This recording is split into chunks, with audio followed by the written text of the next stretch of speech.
Yeah. Right. An appropriate one to wind things up would be that beautiful tune, Turdum the Love, Give Me Your Hand.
Margaret. Good night.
Please welcome Mayor of Ballina, Mark Duffy.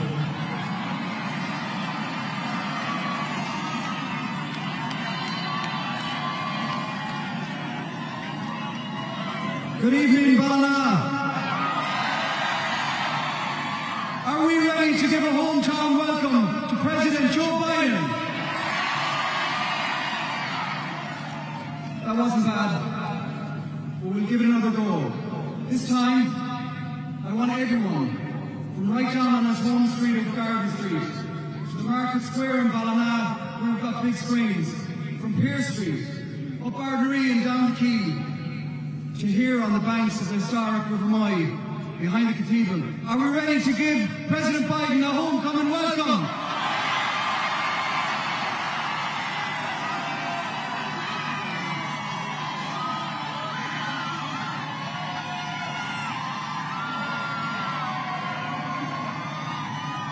Tonight we are celebrating in Ballina. We are celebrating our history, our heritage, our culture, and most importantly, our people.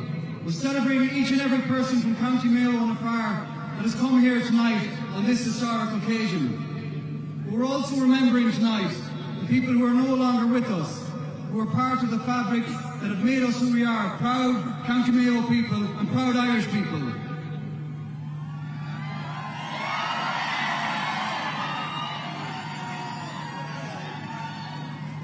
The Ballina story was not always celebratory. We've had our difficult times. On these streets and on these laneways during famine, so many people died and emigrated. Many went to Scranton, our sister city in the USA.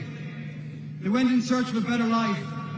One man, Edward Blewett, went to Scranton.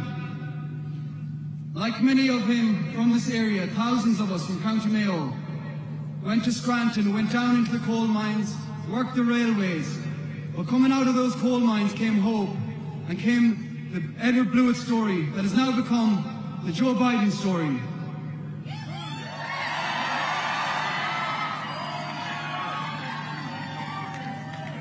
In Scranton, like Ballina, we know where we've come from. We're proud of who we are. And in just a few moments' time, the President of the USA is back for the third time in Ballina, County Mayo.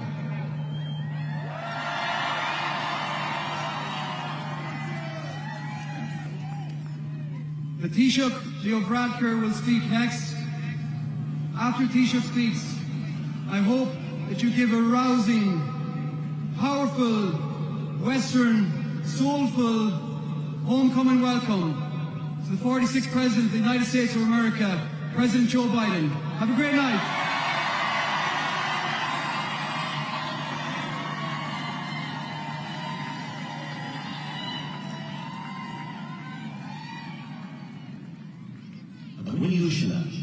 Please welcome Taoiseach Leo Varadkar.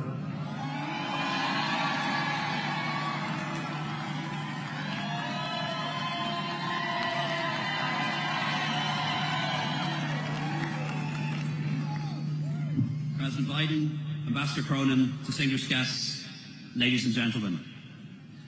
Mr. President, welcome back to Mayo. Fáilte ras chuig Conde Mayo, Conde Intach, Conde Specialta. A county very close to my heart, as well as your own. And thank you for choosing to make this such a big part of your visit. The story of Ireland can be told through poetry and music, but most eloquently it's expressed through our people. It's a story of longing for a better life, a better society, and a better world. A story of unimaginable courage in the face of loss. And above all, it's a story of love for country, for family, and for community. It's your story, Mr. President, as well as our own. So thank you for your lifelong commitment to peace on our island. Your friendship, your leadership that you've shown in protecting all that has been achieved, and for everything that you're helping to do to build a better future here in America and around the world. In this place, hope and history are not often far apart. 25 years ago, when the Good Friday Agreement was signed, to use the words of Maya Angelou, my favourite American poet, we released our fingers from fists of hostility and allowed the pure air to cool our palms. History reminds us, despite its wrenching pain, cannot be unlived, but if faced with courage, need not be lived again. By facing our past together, on our island we learned a brave and startling truth, that nothing is ever truly impossible. In the darkest days of our country's history, the Blewitts and the Finnegans and countless other families left these shores for a better life in the new world. Mayo has changed considerably, and Ireland has changed considerably since Edward Blewett fled these shores during the worst days of the famine. We were a country at the time starved of food, of medicine, in despair, starved of opportunity, and starved for even longer of basic rights and freedoms. A country that was being denuded of its people, a country that was not in charge of its own affairs. Today, Mayo, as you've witnessed, is linked to the world by fibre and by air. It's connected to communities across the globe through its people. Mayo is home to American companies that provide good jobs for so many people, and a new technological university which provides the greatest passport for all, an education. So here outside St. Murdoch's Cathedral, we must rededicate ourselves to playing our part in the fight between darkness and light, despair and hope, injustice and dignity. We pray for the wisdom to guide us, the words to speak up for those without a voice, the shield to protect our planet, and the strength to do what is right always. Mr. President, we know that your life story reminds us that although tragedy may shape us, it never solely defines us. Love of country, of family, and of each other moves us forward, providing new hope and inspiring others along the way. President Biden, you are the most Irish of all American presidents, not because of what is written on your family tree, but because of what is enshrined in your soul. We didn't need to gather here today in our tens of thousands to say welcome back to Ireland, because in your heart you never left. Thank you very much, Mr. President. We look forward to your words.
Please welcome, a son of Ballina and the 46th President of the United States, Joe Biden.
I see the light. Hello, Mayo. It's great to be here with you all. And it's great to be back in Ballina during your 300th anniversary. This town is the home of Ireland's first female president, one of your youngest mayors, and maybe to be Ireland's first female astronaut, Nora Patton. Mr. Mayor, thank you for welcoming me back to town. And I also want to thank the Taoiseach for his remarkable hospitality, his generous remarks, and maybe most importantly for his friendship. I want to thank the bands that played earlier. God, you guys are amazing. And the academics. Let's give another big hand, by the way, to the chieftains. I remember being with you back in 2016. I'm grateful you came back for one more time to perform tonight. Thank you, the chieftains. Your music is incredible, and I've been a long time fan. My good friend Enda Kenny, former Taoiseach, a mailman, is here with Finola, his wife. God love her, she's going to go straight to heaven. I love you both, but most of all, I want to acknowledge my family, all the Blewitts. You make me proud. You make me proud. All year, the words of the great Mayo poet Andrew Rafferty have been ringing in my head. And it goes like this. He said, now the spring is coming. I shall raise my sail. Since it entered my head, I won't stay still until I shall stand in the center of County Mayo.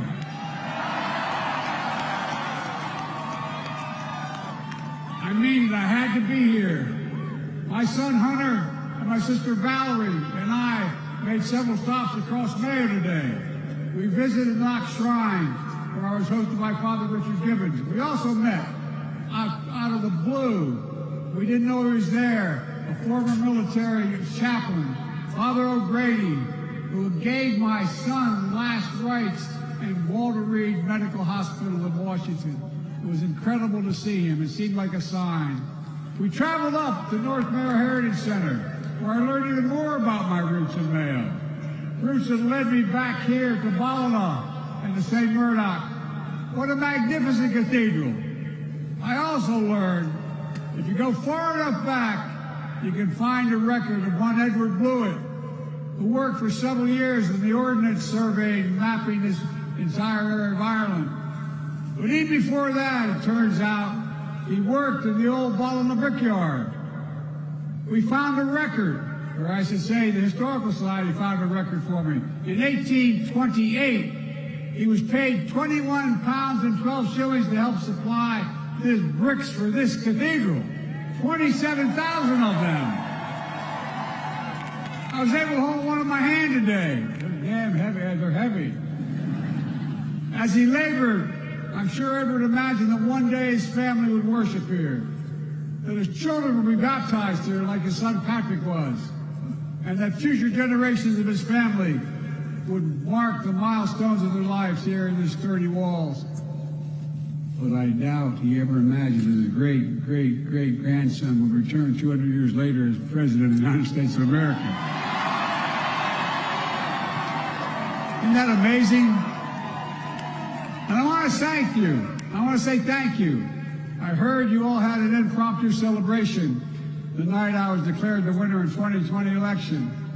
You decked out the town, I'm told, in red, white, and blue, with cars and crowds gathering in Market Square, singing the green and the red of Mayo. Well, I tell you what, it means the world to me. It meant the world to me and my entire family to be embraced as Mayo Joe, son of Ballina. My mother, my grandmother, whose maiden name was Blewett, they're smiling down on me right now, and I can tell you what, that song speaks to me.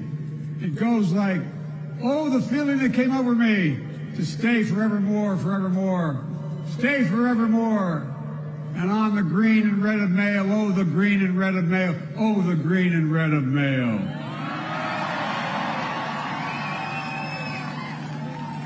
Truth of it is, being here does feel, I know you're going to think, it feels like coming home. It really does. Over the years, stories of this place have become part of my soul, part of my family lore. It was here where I imagine my great-great-great-grandfather took shade under yew trees after a long day at the brickyard. It was here I imagined his children climbed the limestone cliffs and played in the muddy bogs and fished in the River Moy. It was here where I imagined one of those children, my great-great-grandfather, Patrick, stood on the shores of Clew Bay and dreamt of becoming a seaman. When Patrick was just a teenager, he set sail for America for the first time. But in the 1850s, the famine hit Mayo particularly hard. He returned to Ballina to gather the entire Blewett clan, Mom, Dad, and all the children. And together they boarded the Excelsior to sail to the United States. Just as I imagined their life here in County Mayo, I can only imagine how hard it must have been to leave it all behind, to leave the only place they ever called home, and to hold out hope on shores beyond. Like so many other men and women of Mayo, Edward and Patrick carried this hope with them across the sea. They settled in my hometown of Scranton, Pennsylvania, and Ballina's sister city. As a matter of fact, I knew I was coming over, so you know what I did? I invited the mayor of Scranton, Pennsylvania to come with me. She's here tonight. Paige Scotnetti. It was there in Scranton where Patrick raised his own son, also named Edward. Edward Francis Blewett, my great-grandfather. His Irish pride ran deep. He helped found the Irish American Association, now known as the Friendly Sons of St. Patrick of Lackawanna County. He chaired Scranton's St. Patrick's Day Parade in 1897 for the Ancient Order of Hibernians. He became one of the first Irish Catholics ever elected to the Pennsylvania State Senate. And he became one of the first in my family to go to college, earning a degree in engineering from Lafayette College in Pennsylvania. Well, while Edward had the head of a scientist, he had the heart of a poet. Years ago, after my mom died, a lot of her belongings were in my attic. I couldn't get myself to go through them, to empty the boxes. But when I finally did, you know what I found in the attic? Of my mother's keepsakes? Over 100 poems written by Edward Blewett, Senator Edward Blewett. And one from 1919 he wrote of his Ireland. From the fairest land except my own, these stars and moon and sun, a citadel of liberty, my mother's land to ruin, was in Scranton, where my mom, Catherine Eugenia Finnegan, met and married my dad.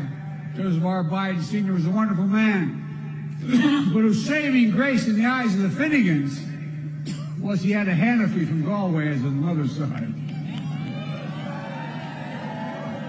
It rescued the fact Biden's an English name. Together, they raised me and my siblings with a fierce pride in our Irish ancestry.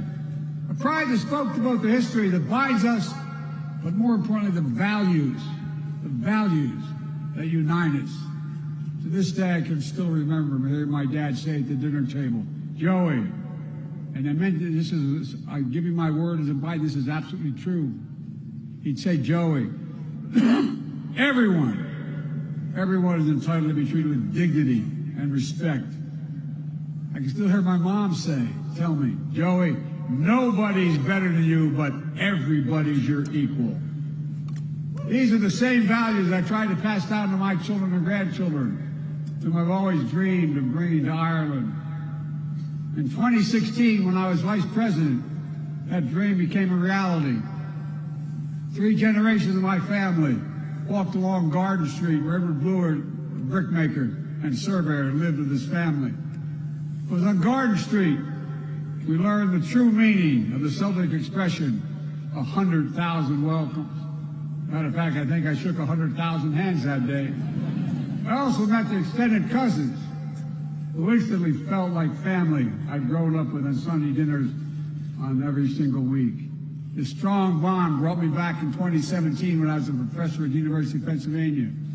No crowds, no motorcades, no Secret Service. Just me and my brother Jimmy coming home to see family. During the trip, I had the honor of turning the sod at Roscommon Hospice. As many of you know, that hospice is now open. And thanks to my cousin Loretta Blewett, and many of those, she's incredible, by the way, and many of those, there's a marker laid there in remembrance of my son. Bo passed away in 2015, a decorated war hero from Attorney General of Delaware after a valiant fight with brain cancer. So I can tell you how special it is that a piece of his legacy lives here among his ancestors.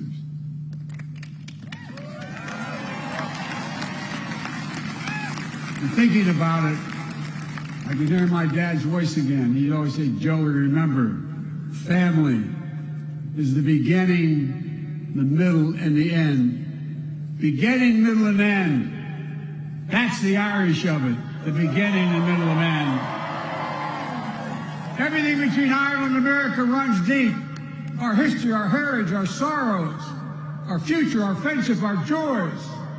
But more than anything, hope is what beats in the hearts of all our people.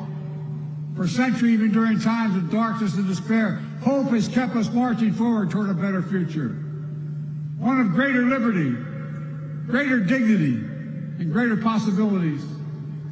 In the earliest days of my nation's history, thousands of Scotch-Irish alongside George Washington defended those ideals. And then those democratic ideals were under threat during my nation's civil wars. That's when the Irish immigrants who came after the famine, more than 150,000 of them, joined the fight to defend the liberty and equality, many serving in the legendary Irish Brigade. When one other Irish Catholic president, only other one, John F. Kennedy, visited Ireland 60 years ago, you can clap for him, man. He was something else. He presented your parliament with a flag of the regiment of that Irish Brigade, honoring Ireland's great contributions to American freedom. It still hangs there to this day. It's a legacy of faith and fidelity to freedom, to one another, that's been handed down generation to generation to generation. Today, the United States continues to honor that legacy, including that one of a Mayo-born Marine named Patrick Gallagher. Patrick immigrated to New York in 1962. He worked for the Senate campaign of one of my political heroes, Robert F. Kennedy. A few years later, when he wasn't even a U.S. citizen, Patrick joined the United States Marine Corps and deployed to Vietnam. In January of 1966, Patrick's team was attacked in an ambush. When the enemy hurled a grenade at his team, Patrick threw himself on top of that grenade. He was willing to sacrifice his life to save his brothers in arms. He survived that attack today, but was awarded the Navy Cross for his bravery. Sadly, he was later killed in action. But this year, his name will be honored in iron as the United States launches a new Navy destroyer, the USS Patrick Gallagher from Mayo. You know, I've often said that we Irish are the only people who are actually nostalgic about the future. We always believe in a better tomorrow, because no matter what, we've always carried hope in our hearts. It's hope that lifted the way through the darkness and lighted it for us. Our strength has helped us overcome everyday hardships. And above all, our courage has allowed us to march forward in faith, even in the face of sorrow and setbacks. As we know all too well, this is not just a story of our past, but our present and our future as well. Earlier this week marked 25 years since the signing of the Good Friday Agreement. 25 years of peace and progress not just for the people of Northern Ireland, but the people all across the island. It's a reminder of the importance of peace and what you can accomplish when we work together in common cause. Ladies and gentlemen, our world today stands at an inflection point where the decisions we make today are going to affect our futures for decades to come. And it's in these moments where we need hope and courage more than ever. We're facing enormous challenges around the world, challenges that are too great for any one country to solve alone. Together we must take on these challenges of disease, food insecurity, which continue to devastate communities around the world, just as they did in Ireland generations ago. And I'm so proud to say that Ireland has not forgotten. You've stepped up as a leader to fight global hunger around the world today. We must tackle the climate crisis that has devastating impacts to preserve our planet for generations to come. As I said to the Parliament, Ireland's famous 40 shades of green now include green energy, green agriculture, and green jobs. And with Russia's brutal war of aggression shattering the peace of Ukraine and in Europe, we must renew our commitment to our values our ancestors fought for. What do we Irish fight for? Freedom, democracy. It always must be defended. And I want to thank you. I mean this from the bottom of my heart. I want to thank you for your incredible generosity you've shown, like so many other Irish families across this country who've opened up their hearts and homes to tens of thousands of Ukrainian refugees fleeing Russia's brutal violence. I've been there many times. Ireland remembers. Ireland remembers. So let me end where I began, with the bricks of this cathedral. Nearly 200 years ago, the bricks touched by my great-great-great-grandfather in his hands still hold up this soaring nave and hold it aloft. Like the Irish-American story itself, it's a testament to our shared past, present, and our future. It speaks to the sweat of the workers who raised the spire of skyward, brick by brick, just as they did in communities all across my home country. You know, over 32 million Americans claim to be Irish heritage. More would if they could. And I imagine all the hope and hard work embodied in those Irish hearts inspired another one of my great-great-grandfathers, Edward Fancher's Blewett's poems. This one was from 1925, toward the end of his life.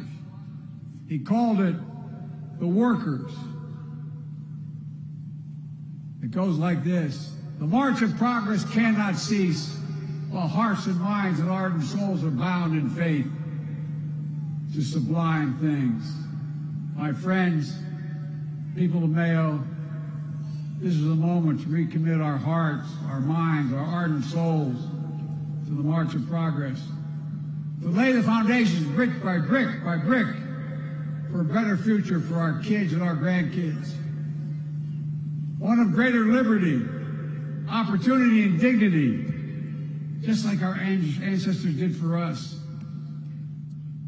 I've never been more optimistic, and I've been doing this a long time. I've never been more optimistic about what we can achieve if we stick together and stick to our values. This is a time of enormous possibilities. And united by history, heritage, and hope, and made most of all by courage, nothing is beyond our reach. Every time I walked out of my grandfather Finnegan's home in Scranton, Pennsylvania, he yelled, "Joey, keep the faith." Then I'd hear someone from the house yell, "No, Joey, spread it."